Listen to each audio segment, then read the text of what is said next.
Good morning वहिनी. Good morning.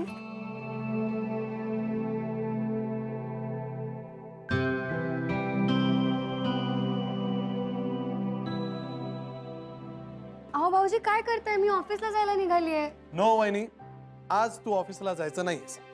आज पूर्ण दिवस आपण वेगवेगळे खेळ खेळून वेळ काढायचा.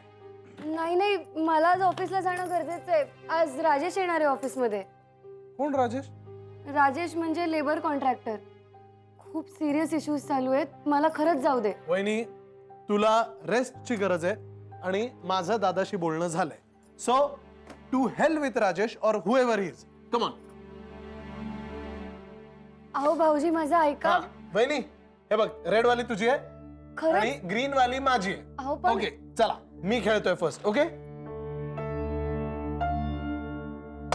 वाव, मला अजून एक टर्न मिळणार आहे वहिनी, कारण मला 6 पडले. वाव वहिनी, मला 2 पडलेत and I got a ladder. वहिनी, your turn. Play. Come on play play play वहिनी. हो, वेल प्लेड वहिनी. आता मला 6 नको पडायला, नाहीतर स्नेक आहे तिथे. परत डायरेक्ट खाली 18 वर. 6 नको. येस. कॉन वहिनी, युअर टर्न. तू 19 वर आलीस तर शिडी. हा, कमॉन वहिनी. कमॉन वहिनी, प्ले.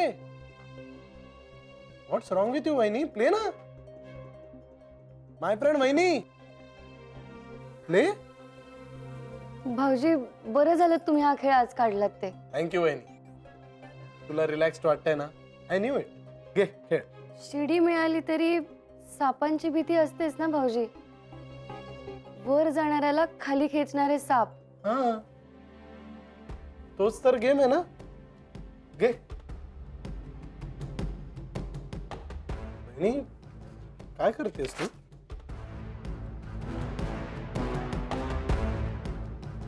आपल्या कंपनीमधल्या सापांना शोधते.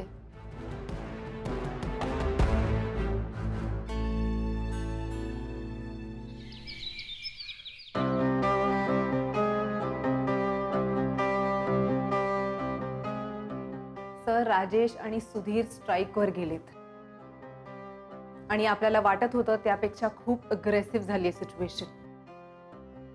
We have to do something. Sir please काहीतरी बोला, प्लीज. सर सिच्युएशन हाताबाहेर जातीये. सर कंपनी बंद पडेल अचानक.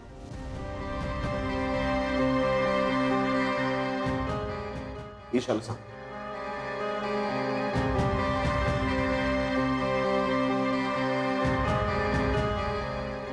विक्रांत, प्रकरण गळ्याशी आलंय. आता किती वेळ थांबणार आहेस तू? ईशा करेल सगळं. ही काय करणार आहे? तिला ना अक्कल ना अनुभव. मूर्ख पोरगी आहे ती. ती करेल. तिच्यावर तू एवढं डिपेंड कसा राहू शकतोस म्हणतो मी? तुला काय वाटतं विक्रांत? ती राजनंदिनी सारखं त्यांच्या बायकांकडे जाऊन ओट्या भरेल, साडी नेसवेल, असं काहीही होणार नाही. हे बघ, इतक्या वर्षाची जुनी कल्पना आहे ती आत्ता वर्क होईल असं वाटतंय तुला? तर असं अजिबात होणार नाही विक्रांत. आणि एक लक्षात ठेव, मुळात ना ती राजनंदिनी नाहीये. कळतंय ना? करेक्ट. आपोआप होणारच नाही, आपल्याला ते घडवावं लागेल. म्हणजे आई साहेबांना फोन लाव.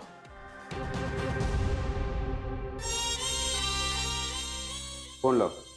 पुढे त्यांना इथली परिस्थिती सांग आणि फोन ठेवून दे.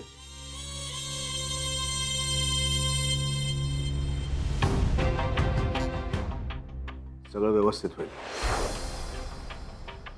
विश्वास ठेव माझ्यावर चेंडे. लाव फोन.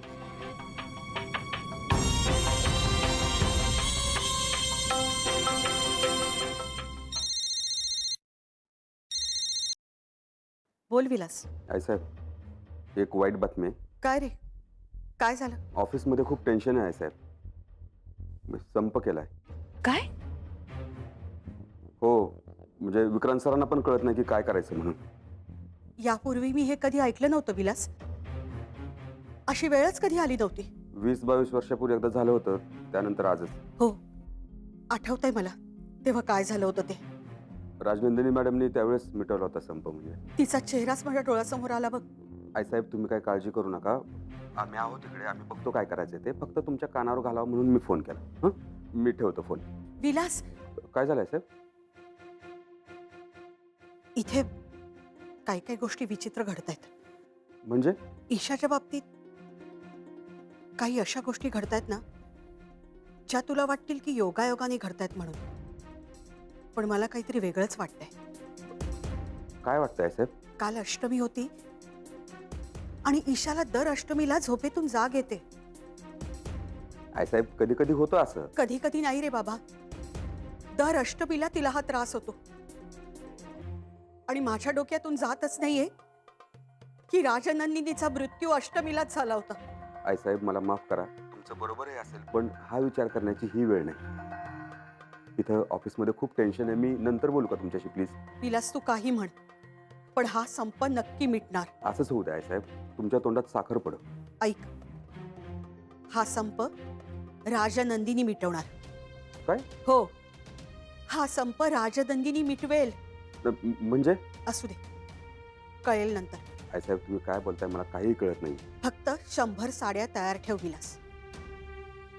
आम्ही येतोय ऑफिसमध्ये. काय? आम्ही ऑफिसमध्ये येतोय. ठेवते फोन.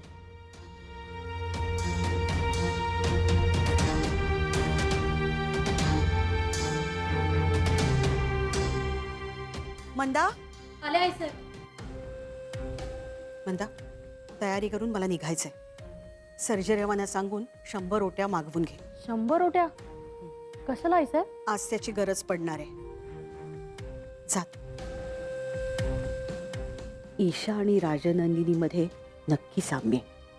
आज जर भूतकाळाची पुनरावृत्ती झाली, आजचा संप जर ओट्या भरून मिटला, तर तो मला मिळालेला देवाचा कौल असेल. बघूया आज संप कसा मिटतोय ते. माझ्या मनाची मोठी परीक्षा आहे देवा. येते मी. अरे, वहिनी वहिनी वहिनी, आज तू कुठेही जाणार नाहीयेस. भाऊजी हो, मला जाणं गरजेचं आहे. प्लीज मला जाऊ दे. नो नो वे. तब्येतीपेक्षा जास्त इम्पॉर्टंट काहीच नसतं. आणि मी दादाला प्रॉमिस केलंय की मी तुला आज कुठेही बाहेर पडू देणार नाही. सो नाही जायचं. भाऊजी मला सांगा, तुमच्या समोर दादांचाच आदर्श आहे ना? Yes, he is my idol. मग भाऊजी तुम्ही हा विचार करा की विक्रांत सर कुठल्याही कारणाने आपलं काम सोडतात का? नाही ना. ते रोज ऑफिसला जातात, काहीही झालं तरी. आणि कधी कधी ते कामात इतके रमतात की घरी यायला सुद्धा विसरतात. हो, तो करतो असं कधी कधी. मग इतकं डेडिकेशन असल्याशिवाय त्यांनी एवढी मोठी इंडस्ट्री उभी केली असती का? नो. मग आपण आपल्या लेवलला सुद्धा खूप मनापासून काम केलं पाहिजे ना, स्पेशली जेव्हा अर्जंट काम असतं तेव्हा. Yes, you are right. But भाऊजी, मला जाणं गरजेचं आहे, कारण माझ्या डिसिजनवर खूप लोकांचं काम अवलंबून आहे. आणि असं असताना आपण जास्त जबाबदारीने वागलं पाहिजे ना. त्यामुळे भाऊजी, मला इथे असं खेळत बसून नाही चालणार आहे. कळतंय ना तुम्हाला? ओके, सो तुला आज ऑफिसला गेलंच पाहिजे. हो. ठीक आहे. पण मी येणार तुझ्या बरोबर. चालेल, पण आपण लगेच निघूया. येस, चला. Let's go.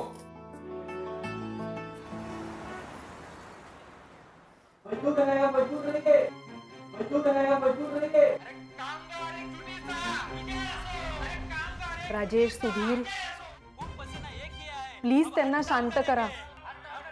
हे ऑफिस आहे, आरडाओरडा करून काही होणार नाहीये. प्लीज.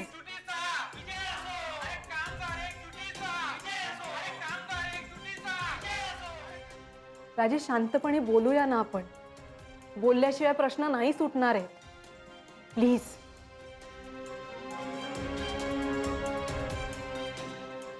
Thank you very much. तुमचे आमच्या कंपनीशी इतक्या वर्षांचे रिलेशन्स आहेत, तरीही तुम्ही स्ट्राईक केली.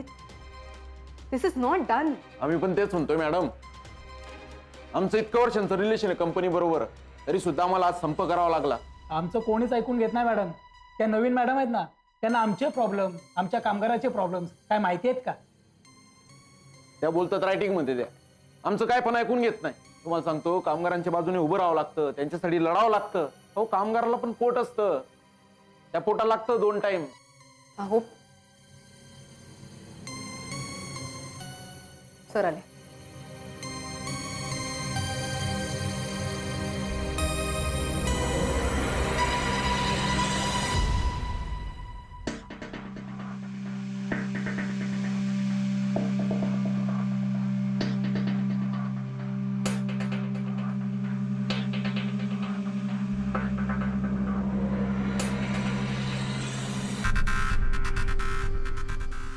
महेश साहेबांना फोन केला होता. त्यांना सांगितले सगळं व्यवस्थित येत आहेत. आता बघ ईशाची राजनंदिनी कशी होतात.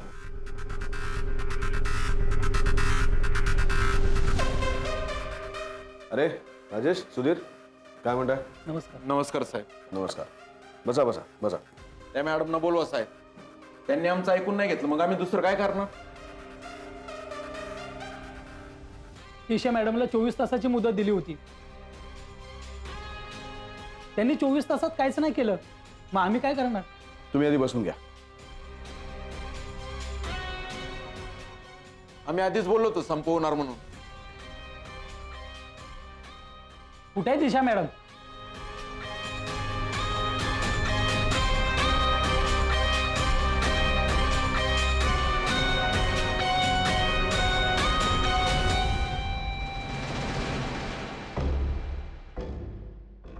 आल्या मॅडम.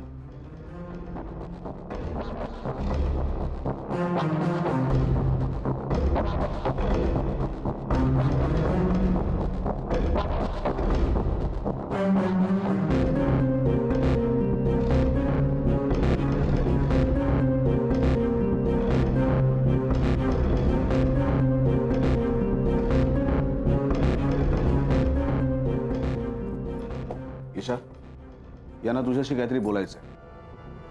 24 तास उलटून गेले मॅडम. संप असा सुरू राहणार.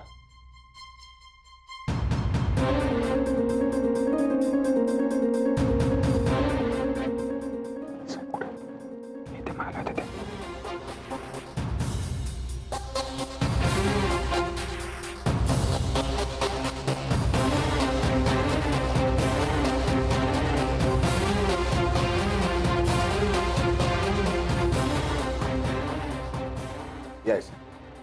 बसा. बस.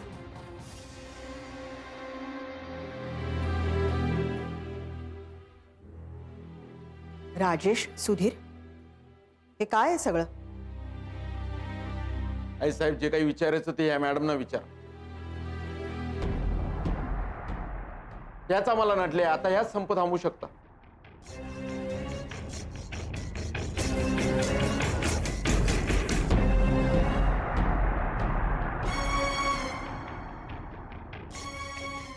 ईशा, यावर काय निर्णय आहे तुझा?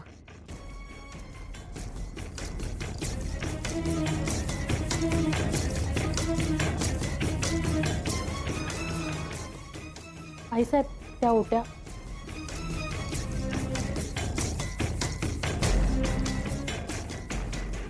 ईशा, काय ठरवलंयस तू?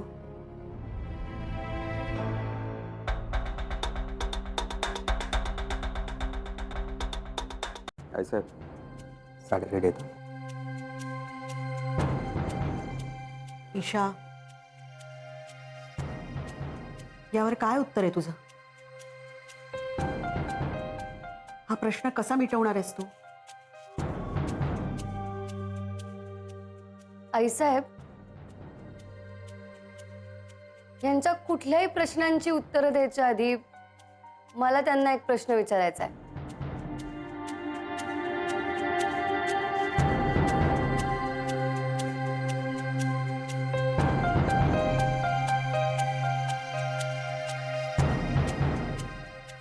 आपली कंपनी लेबरवर खूप पैसे खर्च करते.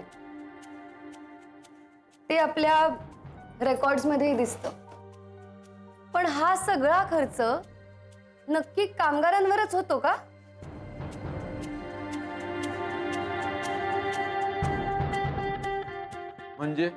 म्हणजे मिस्टर राजेश, जेवढे पैसे कंपनीकडून वर्कर्ससाठी सँक्शन होतात त्यातली खूप मोठी रक्कम तुम्ही तुमच्या खिशात घालता.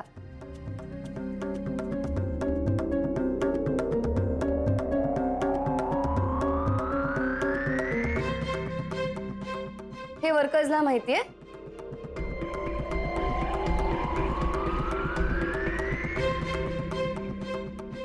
या खर्चाचा कुठलाही हिशोब नाहीये.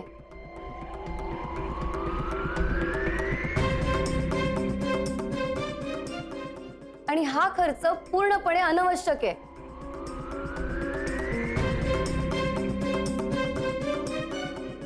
हो मॅडम, काय बोलताय तुम्ही? मॅडम, आम्ही आमच्या वर्करच्या चांगल्यासाठीच पैसे खर्च करतो हा.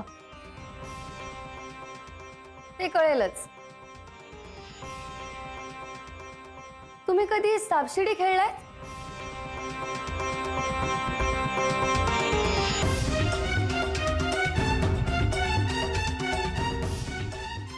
आजच मी आणि जयदीप सर सापशिडी खेळत होतो. ते खेळताना माझ्या लक्षात आलं की आपल्या कंपनीत सुद्धा सापशिडीच खेळली जाते.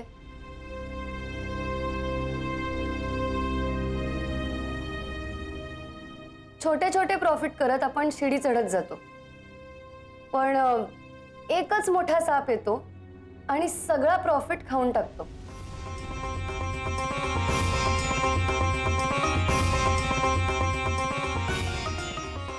आपण परत खाली येतो लॉस मध्ये.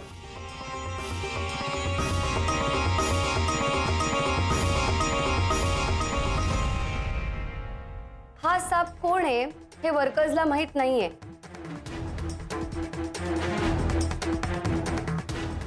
आणि तुम्ही त्यांना भडकवून कंपनीच्या विरोधात त्यांना संप करायला लावताय.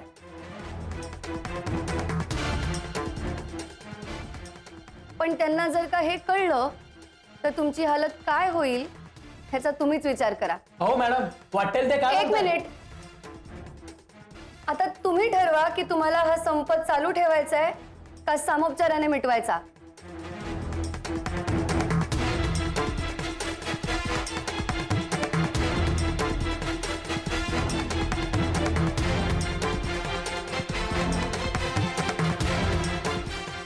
राजेश, सुधीर, आता मी तुम्हाला 24 तासांची मुदत देते.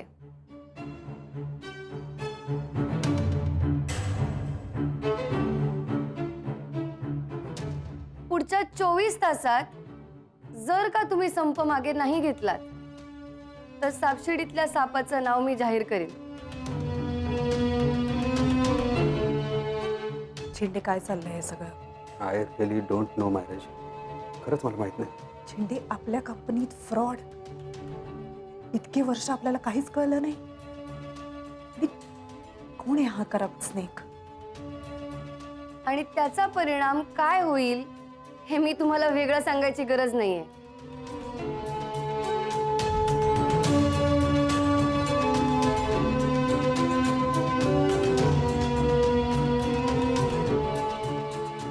ईशा काय म्हणते? आपल्या ऑफिसमध्ये असा कोण भ्रष्ट माणूस आहे? Oh my God, this is horrible. आणि कसं आहे ना, संप करण्याचा फायदा कोणालाच होत नाही. सगळं काम बंद पडतं, कामगार घरी बसतात, कामगारांना पैसे मिळत नाहीत, कंपनीचा तोटा होतो, कंपनीचं रेप्युटेशन खराब होतं. आणि हे सगळं आपल्याला नकोय. नाही म्हणजे ऍटलीस्ट मला तरी नकोय. आता निर्णय तुमच्या हातात आहे मिस्टर राजेश.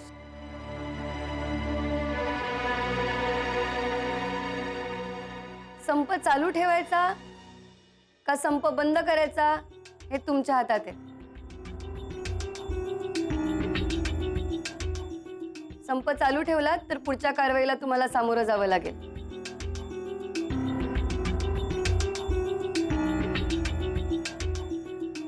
त्यामुळे काय निर्णय आहे तो तुमचं तुम्ही ठरवा. मॅडम हे बघा, मी तुम्हाला शेवटचं सांगते, जर मी या प्रकरणाचा पूर्णपणे शोध घेतला तर तुमच्यापैकी अनेक जण घरी बसतील हे मात्र नक्की आहे.